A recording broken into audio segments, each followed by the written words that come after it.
heaven. Give us today our daily bread. Forgive us our sins as we forgive those who sin against us. Do not bring us to the test, but deliver us from the evil. Amen. Okay, thank you all. I think a similar amount of the City Maming Bibiro Arshba. Tenaki imagine the Sagonda, like a man at Trouble Kaya, Satminaki Amata Oina, Nusibagi Taurina Punduna, Sanazakina Zasina Harauna, Ava Kaliautana, Imanagina Sagonda. Kaina and Tonga City Nazasi, Nusirabi Imabu Tadotuna, Satlan in Tonga City. Zakrabasu Imagina Taki, Kaubudile Roybun was asking in Sibam Ye. The England Lehorani Tamonunda, Nazasin and Nusi the Batamangare, Imanagi Minkay. Lady Lavasu Imagina, Nata, Kaubudile, Batanko Villa and Mana, David and Nazasingi, Tamonungi Wakat, Tozali Imani, Abu Bonasasingu, Pinabu, Bonasasin the Arsiba. Thank you all.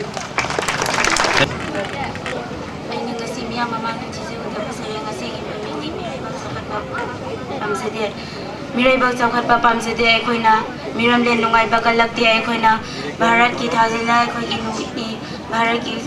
Equiki Taponi, Ganga Zamuna, Krishna Kaveri Equiki Turelni, Vidya Himalaya Kasi, Dibia Equiki Tindoni, Bharat Ki Numina Equiki Thazani, Bharat Ki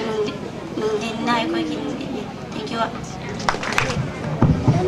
Hana Makula Tinbira Mambu and Kurumzari, Nasi Aina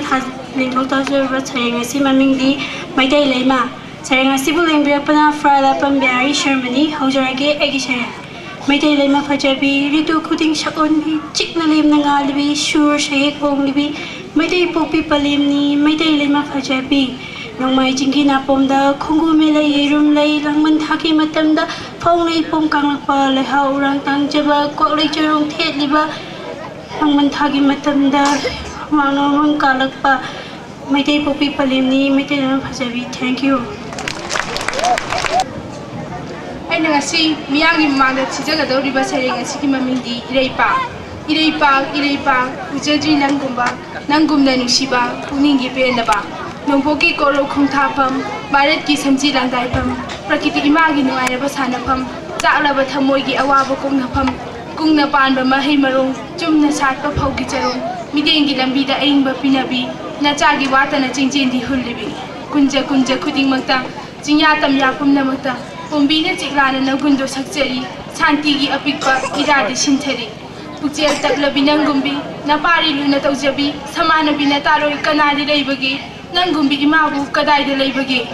Akan Mayam Poksabi, Atoba Mayam Yoksabi, Birendra Trikrenda, Nosari Navari. Jingthang le ningthau athoiba bakta leirani luhenba sanagi murti je sing ningthaurin marti gi thaudang da thaujang ba thaburin British lamkhai panthengda nipa thola balan thongda mingchet ke sida u tharamba nongsani gambir sing nursing laipoki na chani lebaki waye lalongda yengna ba yekhai lalongda prajagi pe na ba thoram da lai oiba isor koloina koro gungan khiba Mingbu Pangi, Sendrigiti, Mingtau Singi Kokta Giriti, Asumbana Chapokuna, Namana Manjin Tadina, Ayuki Sajikum Mondi no Lambi, Sadengi Mirena Atia de Tarambi. Pataba Michakanana, Kalak Maina Juduna, Tatiwa Haiduna, Imabu Tinteri, Imagi Pinada Amut Pateri, Nanga Hurapana Sasin, Imagi Taudan Kaubasim, Asumba Imagi Mintiba Ladiba, Kokan Gening the Bakaya the Pandiba. My taming Lendi Kauraga, Marty Taudangi Kauraga, Neraki Lakom that I booked the Tiliba Banglabana Samayam say, Laushin Shoinai Pumbasi, Lakini Amuktan Imagi Tampaka, Taurikini Taudangi Imagi Daman, Isor Popi Palemu, Nursing Yo Pidebu, Mitagi Irado Amukta de Topico, Tiny Giminok Amukta de Pico. Thank you all. Thank you, Emma Tolabi. Laglabada, Echo School Ki, Hebdomad Get-To-Getherness na Pulare Asidi, Amata Oibaki Niching, Niching Asida Yupam Oraga, Nungaraba Taram Asida, Lantok Jerry, Ekiseri, Angangi Wakal. पांखकनी हाइनबदाय अरंबा मिंसेलगा अंगांग एखोइगी पुकनिंगसे उरुबा खुदिंग ताहवी ममी अंगांग एखोइगी पुकनिंगदा चटलुई स्कूलदा तारई ममी ओजागी चटलुई डॉक्टर खनादा ओनिखी आइसु डॉक्टर खल्लुई वखलसिना लांबा फंगदबा कया कया खंजरुई थंता वखलसिना उरुरबदी फतबा कयादु तारकद्रा ममी पुकनिंगसिदा चिंगदबा ngamde वखलसिना ngasi charanaraba samasida karamba mayonda leplaga tagadagi achumba mamido angang ekhoigi pungninga angang ekhoigi thank you to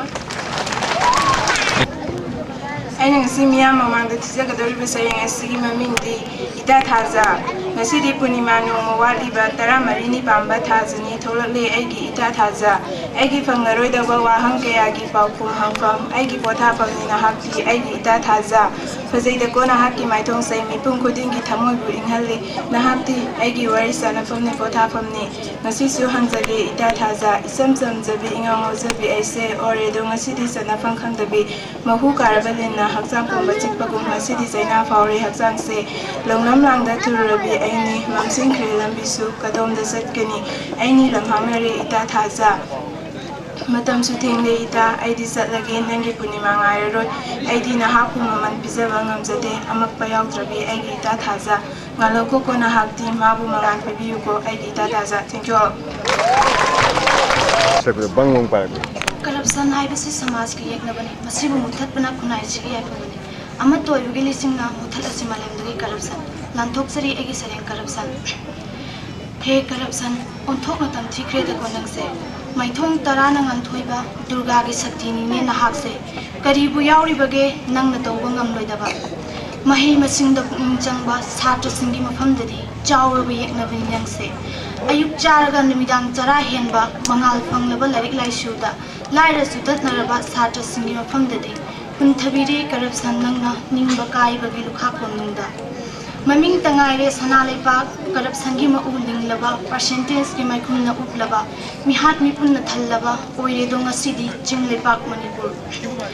kanna hotnarbagi su kanna balaite wat hotnarbagi su kiru balaite watana leiraba mahakto corruption gi mayom do ahing nutil naidana tumba chaba thidana mahi ipakta lutchariba mahakto ningba kaheli tattana akhaba mi yenga corruption nangi afafata thamdare anem awang mandare achau pisa khaidare hullabada corruption gi maruna pokhairagani atombongumna thank you anauba ticket asigi anauba asha amaga loinana anauba thoram Hebdomad Get-To-Getherness thoramna puvi crow maklaba wakhal gi tel kaya thambiramu apunba amasung asengba maktraba wakhal kaya na chasinga he ima Aids Kainahal Memorial English School Lanthok Sari Aigi Shere Ashadagi Manglanda Khong na puba maikaida chatli aishu pandam amagidamak punsigi hangjaki ithannata aishibu hinglibra shirabara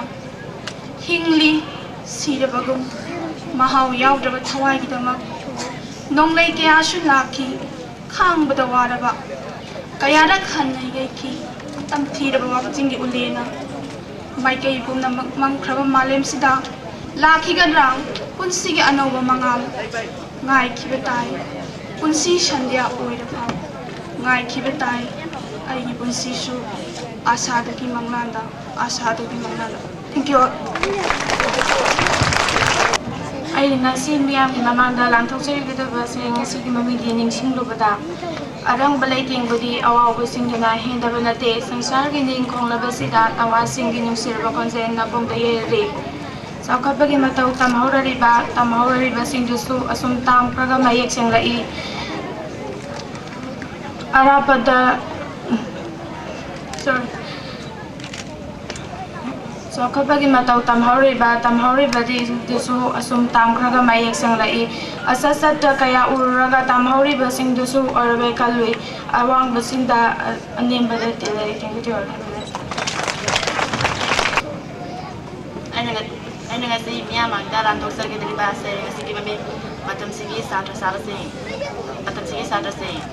ladies gentlemen saduna kutta mobile bite na ꯈꯥꯗ ꯇꯂꯛꯄꯝꯗꯨꯅ ꯐꯅꯦꯛ ꯈꯨꯔꯨꯗ ꯁꯦꯠꯇꯨꯅ ꯃꯤꯡꯁꯦꯜ ꯇꯔꯥ ꯌꯦꯡꯗꯨꯅ ꯀꯦꯕ ꯌꯥꯕ ꯀꯦꯔꯒ ꯍꯤꯌꯔ style Korean ꯆꯥꯗꯨꯅ ꯃꯣꯃꯣꯟ ꯃꯤꯅꯣꯛꯀ ꯂꯣꯏꯅꯅ ꯌꯦꯡꯁꯤꯜꯂꯛꯂꯦ ꯁꯥꯇ꯭ꯔ ꯁꯥꯕꯁꯤꯡ ꯃꯑꯣꯡ ꯃꯇꯧꯗꯨ ꯎꯕꯗ principal ꯀꯌꯥꯗ ꯋꯥꯔꯤꯕ ꯈꯪꯕꯤꯗꯦꯀꯣ ꯅꯈꯣꯏꯅ ꯃꯇꯝꯒꯤ ꯁꯥꯇ꯭ꯔ ꯁꯥꯕꯁꯤꯡ ꯊꯦꯡꯛ ꯌꯨ ꯑꯩꯅ ꯉꯁꯤ ꯃꯤꯌꯥꯝꯒꯤ ꯃꯃꯥꯡꯗ ꯂꯥꯟꯊꯣꯛꯆꯒꯗꯧꯔꯤꯕ ꯁꯩꯔꯦꯡ ꯑꯁꯤꯒꯤ ꯃꯃꯤꯡ ꯏꯃꯥ ꯈꯨꯠꯇ ꯃꯩꯔꯥ ꯄꯥꯏꯗꯨꯅ ꯅꯝꯗ ꯃꯆꯥ ꯄꯣꯗꯨꯅ ꯂꯥꯟꯐꯝ ꯐꯤꯔꯥꯟ ꯊꯦꯠꯂꯨꯔꯒꯦ ꯑꯋꯥ ꯃꯩꯁꯥ ꯃꯥꯌꯣꯛꯅꯒꯦ ꯃꯇꯥꯒꯨꯝ ꯆꯦꯟꯖ ꯆꯣꯡꯖꯔꯤꯕ ꯏꯃꯥꯑꯣ ꯋꯥꯖꯔꯝꯒꯅꯤꯗꯀꯣ ꯅꯍꯥꯛꯇꯤ ꯁꯣꯟꯅꯕꯤꯗꯦꯗꯣ ꯇꯥꯏꯕꯪꯅꯗꯤ ꯅꯍꯥꯛꯄꯨ ꯅꯆꯥꯁꯤꯡꯒꯤ ꯍꯤꯡꯅꯕꯗ ꯈꯟꯗꯨꯅ ꯅꯨꯡꯒꯥꯏꯔꯛꯇ ꯃꯣꯡꯈꯥꯡꯅ ꯌꯥꯍꯤꯞ ꯇꯨꯝꯈꯨꯟ ꯇꯥꯜꯂꯤꯕꯤ ꯃꯥꯡꯒꯤ ꯇꯨꯡꯒꯤ ꯊꯤꯗꯅ ꯄꯨꯟꯁꯤ ꯃꯥꯡꯕ ꯀꯤꯗꯕꯤ ꯇꯥꯏꯕꯪ ꯀꯅꯥꯅ ꯉꯝꯅꯕꯒꯦ ꯏꯃꯥ ꯑꯣꯏꯕꯤ ꯅꯍꯥꯛꯀꯤ ꯅꯇꯧ ꯉꯝꯖꯒꯦꯀꯣ ꯑꯩꯁꯨ ꯏꯃꯥꯒꯨꯝꯕꯤ ꯑꯣꯏꯖꯕ ꯊꯥꯗꯣꯛꯄꯤꯅꯨꯀꯣ ꯅꯆꯥꯕꯨ ꯁꯥꯔꯦꯞ ꯃꯄꯨꯡ ꯐꯥꯗ꯭ꯔꯤꯉꯩ ꯈꯨꯠꯁꯝꯅꯅ ꯄꯨꯕꯤꯌꯨꯀꯣ ꯄꯨꯟꯁꯤꯒꯤ ꯄꯟꯊꯨꯡ ꯌꯧꯗ꯭ꯔꯤ ꯐꯥꯎꯕ ꯊꯦꯡꯛ ꯌꯨ ꯑꯩꯅ ꯉꯁꯤ ꯃꯤꯌꯥꯝꯒꯤ ꯃꯥꯡꯗ ꯊꯤꯖꯒꯗꯧꯔꯤꯕ ꯁꯩꯔꯦꯡ ꯑꯁꯤꯒꯤ ꯃꯃꯤꯡ ꯏꯃꯥ HKMES ꯁꯥꯟꯅꯔꯨꯁꯤ ꯂꯥꯎ ꯏꯃꯥꯒꯤ ꯇꯝꯄꯥꯛꯁꯤꯗ ꯂꯧꯁꯤꯡꯒꯤ ꯃꯩꯔꯥ ꯆꯨꯈꯠꯄꯤꯔꯤꯕꯤ ꯃꯍꯩꯒꯤ ꯊꯨꯡꯅꯐꯝ ꯑꯣꯏꯔꯤꯕꯤ ꯒ꯭ꯌꯥꯟꯒꯤ ꯍꯧꯔꯛꯐꯝ ꯑꯣꯏꯔꯤꯕꯤ ꯑꯩꯈꯣꯏ ꯄꯨꯝꯅꯃꯛꯀꯤ ꯏꯃꯥꯅꯤ HKMES ꯃꯦꯃꯣꯔꯤꯌꯦꯜ ꯏꯪꯂꯤꯁ ꯁ꯭ꯀꯨꯜ ꯑꯃꯅꯤ ꯃꯤꯆꯪ ꯃꯤꯈꯥꯏ ꯉꯥꯏꯗꯕꯤ ꯖꯥꯠ ꯕꯤꯖꯥꯠ ꯈꯥꯏꯗꯕꯤ ꯂꯥꯏꯔ ꯅꯪ ꯊꯤꯗꯅ ꯑꯆꯧ ꯃꯆꯥ ꯅꯥꯏꯗꯅ ꯃꯍꯩꯒꯤ ꯏꯔꯤ ꯈꯤꯛꯂꯤꯕꯤ ꯑꯩꯈꯣꯏ ꯄꯨꯝꯅꯃꯛꯀꯤ ꯏꯃꯥꯅꯤ HKMES ꯃꯦꯃꯣꯔꯤꯌꯦꯜ ꯏꯪꯂꯤꯁ ꯁ꯭ꯀꯨꯜ ꯑꯃꯗꯨ ꯃꯐꯝ ꯈꯨꯗꯤꯡ ꯆꯠꯇꯨꯅ ꯊꯤꯔꯨ ꯍꯪꯂꯨ ꯈꯨꯗꯤꯡꯗ ꯐꯪꯂꯣꯏ ꯃꯥꯒꯨꯝꯅ ꯄꯨꯛꯆꯦꯜ ꯆꯥꯎꯕꯤ ꯏꯃꯥꯗꯤ ꯃꯆꯥꯁꯤꯡꯒꯤ ꯈꯟꯕꯗ ꯈꯨꯗꯥꯡ ꯄꯤꯐꯝ ꯇꯩꯔꯤꯕꯤ ꯑꯩꯈꯣꯏ ꯄꯨꯝꯅꯃꯛꯀꯤ ꯏꯃꯥꯅꯤ HKMES ꯃꯦꯃꯣꯔꯤꯌꯦꯜ ꯏꯪꯂꯤꯁ ꯁ꯭ꯀꯨꯜ ꯑꯃꯗꯨ ꯄꯤꯊꯣꯛꯄꯇꯅ ꯃꯁꯨꯔ ꯑꯣꯏꯔꯤꯕꯤ ꯆꯥꯟꯕꯤ ꯍꯩꯕꯤ ꯏꯃꯥꯁꯤ ꯖꯨꯛ ꯀꯌꯥꯒꯤ ꯂꯦꯡꯗ꯭ꯔꯕ ꯑꯕꯇꯥꯔ ꯑꯣꯏꯔꯤꯕꯤꯁꯤ ꯑꯩꯈꯣꯏ ꯄꯨꯝꯅꯃꯛꯀꯤ ꯏꯃꯥꯅꯤ HKMES ꯃꯦꯃꯣꯔꯤꯌꯦꯜ ꯏꯪꯂꯤꯁ ꯁ꯭ꯀꯨल ꯑꯃꯗꯨ ꯈꯨꯗꯤꯡꯃꯛ ꯃꯨꯠꯈ꯭ꯔꯕꯅꯤ ꯃꯁꯤ ꯀꯟꯕ ꯍꯥꯏꯕꯁꯤ ꯑꯩꯈꯣꯏ ꯈꯨꯗꯤꯡꯃꯛꯀꯤ ꯏꯊꯧꯅꯤ ꯃꯁꯤꯒ ꯃꯔꯤ ꯂꯩꯅꯅ ꯂꯥꯟꯊꯣꯛꯆꯔꯤ ꯑꯩꯒꯤ ꯁꯩꯔꯦꯡ ꯃꯇꯧ ꯇꯝꯈꯤꯅꯨ ꯑꯄꯥꯝꯕ ꯍꯥꯏꯕꯁꯤ ꯑꯄꯥꯝꯕꯅꯤ ꯅꯨꯡꯁꯤꯕ ꯍꯥꯏꯕꯁꯤ ꯅꯨꯡꯁꯤꯕꯅꯤ ꯅꯨꯡꯁꯤꯕ ꯂꯩꯇꯕ ꯀꯅꯥꯕꯨ ꯂꯩꯕꯒꯦ ꯅꯈꯣꯏ ꯑꯩꯈꯣꯏꯅ ꯍꯤꯡꯂꯤꯕ ꯅꯨꯡꯁꯤꯕ ꯊꯤꯅꯕ ꯍꯤꯡꯕ꯭ꯔꯥ ꯃꯇꯝꯁꯤꯒꯤ ꯄꯥꯈꯪ ꯑꯣꯏꯔꯤꯕꯁꯥ ꯀꯥꯟ ꯆꯥꯗꯅ ꯃꯦꯂꯩꯔꯥꯡꯒꯅꯨ ꯍꯦꯟꯗꯃꯦꯟ ꯑꯣꯏꯗꯨꯅ ꯇꯣꯛꯁꯅꯤ ꯈꯨꯁꯦꯡꯒꯤ ꯃꯄꯥꯜ ꯇꯥꯡꯗꯨꯅ ꯂꯩꯁꯥ ꯇꯝꯂꯤꯕꯤ ꯇꯥꯁꯥ ꯂꯩꯅꯝꯅ ꯂꯩꯀꯥꯏ ꯄꯜꯂꯥꯜꯂꯨꯅꯨ ꯇꯤꯟꯐꯥ ꯀꯥꯐꯩꯒ ꯃꯔꯨ ꯑꯣꯏꯁꯅꯤ ꯐꯤꯖꯦꯠ ꯆꯥꯛꯆꯥ ꯍꯣꯡꯈꯤꯅꯨ ꯄꯨꯛꯅꯤꯡ ꯋꯥꯈꯜꯒ ꯏꯔꯣꯏꯅꯅ ꯍꯣꯡꯕꯤꯌꯨ ꯐꯖꯕ ꯋꯥꯈꯜ ꯄꯨꯊꯣꯛꯇꯨꯅ ꯁꯨꯝ ꯆꯥꯔꯕ ꯎꯒꯤ ꯌꯨꯝꯕꯤꯁꯤ ꯁꯤꯟꯗꯣꯛꯅꯁꯤ ꯑꯃꯨꯛꯇꯗꯤ ꯖꯣꯠꯀꯤ ꯆꯨꯝꯕꯤꯅ ꯊꯦꯡꯛ ꯌꯨ ꯑꯩꯒꯤ ꯁꯩꯔꯦꯡꯒꯤ ꯃꯃꯤꯡ ꯑꯣꯏꯔꯦꯗꯣ ꯑꯩꯗꯤ ꯍꯧꯖꯔꯒꯦ ꯑꯩꯒꯤ ꯁꯩꯔꯦꯡ ꯗꯨꯀꯥꯟ ꯈꯨꯗꯤꯡ ꯆꯪꯗꯨꯅ ꯔꯤꯆꯥꯔꯖ ꯀꯌꯥ ꯍꯥꯞꯂꯤꯉꯩ ꯑꯣꯏꯔꯦꯗꯤ ꯃꯦꯇ꯭ꯔꯤꯛ ꯐꯦꯜ ꯇ꯭ꯌꯨꯁꯟ ꯆꯠꯂꯤꯕꯅꯤ ꯍꯥꯏꯗꯨꯅ ꯒꯥꯔꯤ ꯃꯆꯥꯗ ꯉꯥꯎꯔꯤꯉꯩ ꯑꯣꯏꯔꯦꯗꯤ ꯃꯦꯇ꯭ꯔꯤꯛ ꯐꯦꯜ ꯂꯥꯏꯔꯤꯛ ꯄꯥꯕꯅꯤ ꯆꯪꯗꯨꯅ ꯃꯦꯁꯦꯖ ꯀꯌꯥ ꯊꯥꯅꯔꯤꯉꯩ ꯑꯣꯏꯔꯦꯗꯤ ꯃꯦꯇ꯭रिꯛ ꯐꯦꯜ स्कूल चलीबने हाइदुना सिनेमा हॉल मसिंग थिरिङै ओरेदि मेट्रिक फेल क्लास याउरिबने हाइदुना वखलना रेस्टुरेंट दा ताउरिङै ओरेदि मेट्रिक फेल ओरेदि matric fail thanks all thank you अैना मियांगी मांग थिजगदब सरेंग असिगी ममिंगदि कवि कविनी कवि ऐदी वाफल के कविनी इजरुई ऐगी सरेंग खरा थिजरुई ऐना थाबलदी थाजगिनी लैनमदी लैरांगिनी फजबदी मितगिनी अपामदी थमोयगिनी नुंसीबदी थमोयगिनी कायनबदी मैचांगनी थुंगनबदी पुंसीगिनी पुंदोना हुख्रबदी नंगसे ऐगिनी थिजरुई ऐगी सरेंग अदुबु ताबिनब लैत्रबदा बाबोक सिंगे खुमुक सिंगा थोंबिरखी ऐंगोंदा अदुबु अवासैना तुंगोयनरमलगा खनखी ऐगी वाखलदा इखिनी आइगे सरेंग ताबिनब लैत्रबदा थैंक यू लेम्बो मैते आइने ngasi थिजगदरिबा सरेंग असिगी ममिंगदि निंगतमंगाई मणिपुर लांथोकसरी आइगे सरेंग मजर एग्रीमेंट कोक थोंग ननबदा डेमोक्रेसी वांथोक लालाबा डेमोक्रेसी लैमा खोंफां कायना लेपतन निंगतमगी मथोंग यावद्रो सरुगी पोलांग मयाम मुसी मुसीरबा मैराम पायरदन थमोय निंगमना लारमी भारत संविधानगी ब्लैक लॉ सिंग सिंदो मियोयगे sakpham kai bi pale mas ning tamki saithing imagi mo thawai man ning tamki saithing ka marai ba ki hona ba aksang mang kha thau ma sa sing ki maksu bi ka le halak ko hai mi kha po ning ba thawai na sai ning tamki yu ai khoi bi mal adu hak na di wari bu na thai na thambir wari da pun si la na han to pi dro amam malo leng khona ya ma adu ching ching ki black law yo hing na punda armed forces special power ek kisaran democracy ki khung na net na phu mi kha pon ning tamaya de hai matam ga sana dar ma ki manjuna asa mi yang na mati sahan da wakhan kaya ra khit na ri bano wakhan ka asa ga yet na ri ma pichi bi leba sing da ma khau pung na pa khum jab sa barat democracy pa mi oi bi hak pu man na khang ba leba mi hai adu ga ma ki lam chat lan pan da ona ten na lawri pisto hai bena train international constitution anak kada leri ning tam lam dai mami atho sing na ka thu yawon ko mang sabsi jen saw ma no ma thi so hon dok tan khan thik pik la basu mani ning tam lai adu da khwai di luri badi phibam soksil la sabat na hak sang mi chi bong mi twan khara mana mazar ge be ge huigang thang da hang lai na lepi ning tam di man ning tam da democracy lai ma secular jang se ga da hai jang sai sing mi tam mi chin ni naw ni hai adu ga lai bi saram mi li ma khoi ma chin democracy son bar samudang athing ma ka armed forces special power ek saran da democracy khung na ne pi ba mi kha pon rap thawai terrorist extremist ki chin wa na khang democracy ga wan thok la democracy lai mai ning tam gi ban itaru kun si ko UNO assembly wa taram ri thap thong thok ngai thank you aina ngasi sigadoriba sari ngasi mami nungsiba lamdam kaidal lebege nambu wang masini single da tayang na sarpra natraga luraba samundri irunda manina tabra sakti khangdi namindi tar lamdam kaidal lebege nungsiba nambu tawal ipom horama sikhulba hinda thajawi nanganga natraga malang saung famda haina khangjiba tawaleran ha namam kaidal lebege nungsiba nambu lurba longnung singnungda puning hulu khomba tangai khonjel nambu natraga chikpa lerembigi chanaiba khongren ha haifam khangde sangjolite nungsiba afam kya chanai lamdum tam theory pangma ko umraite nungsiba nangse khamjaren hakse khamjare tamoin du thrapa lengdro upun dime poke inkalak liba sabi chano singi tamula ja ihanba sadu bakti singi tamoin ngi thajo aina simna se mujare isan aigi sereng mami baruni gi ahing ibirakpa laisram samendra singh lajare aigi sereng baruni gi ahing ai khoi di bidrohi ni basanta gi sagol tong balan mi ni thingba ngamdraba mai kai ni ahing dalan hobani basanta gi ning thok sem bani sorga lokte yengna sanu trayodasi gi amamba ahing nasing ngamdraba maira pareng sambogi maktra frame kirabani atia selabani niknarabani marol ahum lotnarabadi tha thawan michak sambogi darshan ning asidi ekhoi di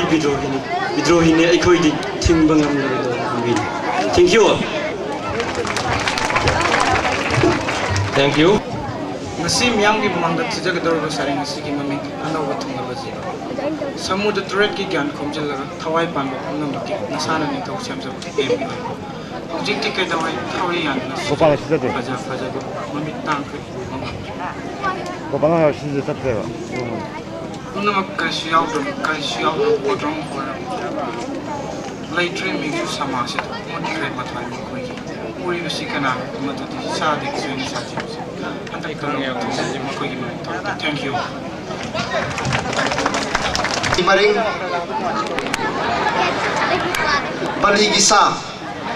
Baligisa do mangta thori thuduna pusilak liba lagi mamangduda manaktudana thang paiba nipa ama sakhau na madin nothaduna mafi sem saduna lepli